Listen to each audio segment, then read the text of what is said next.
L'équipe TV.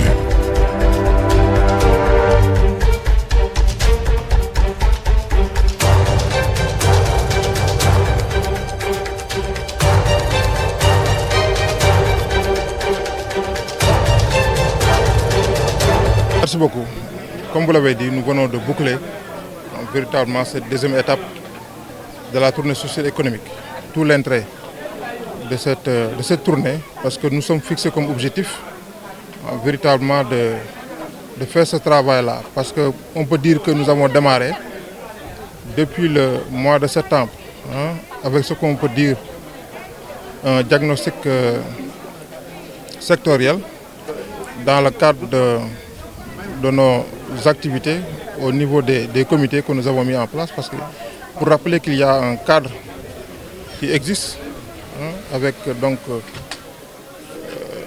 l'agenda national de transformation 2050 qui rime avec la vision du chef de l'État que nous sommes en train de dérouler ici dans le département de Birkelane. Donc nous avons fait d'abord ce diagnostic-là sectoriel avec l'ensemble des chefs de service, mais également des partenaires. Maintenant, il s'agissait de sortir, aller vers les populations, ce qu'on appelle le diagnostic territorial que nous sommes en train de faire. En tout cas, on peut dire véritablement qu'on est satisfait de tout le déroulement. Aujourd'hui, ou bien ces 3 jours, on a fait l'étape de Kernbouki, véritablement.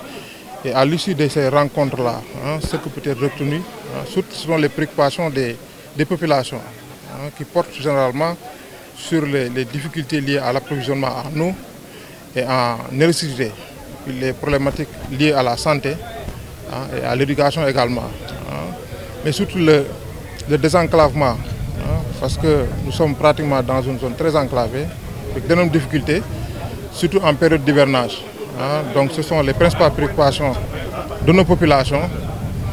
Mais également nous avons profité de cette occasion pour sensibiliser les populations sur les conflits entre agriculteurs et éleveurs, le vol de bétail, mais également d'autres aspects, véritablement pour sensibiliser les populations, renforcer la communication pour permettre à ces populations d'être au veille et puis de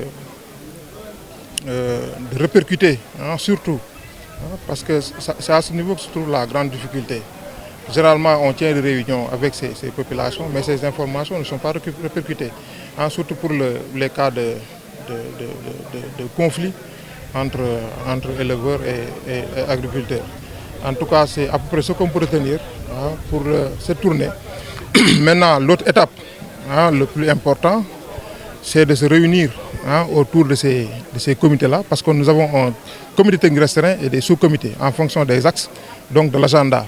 Donc c'est ce travail-là que nous allons faire encore, réunir ces comités-là, essayer d'échanger par rapport aux différentes préoccupations que nous avons recueillies auprès des populations, essayer de trouver véritablement donc des pistes de solutions. Parce que à la fin, nous devons élaborer un document que nous allons partager, valider et puis partager avec nos autorités supérieures.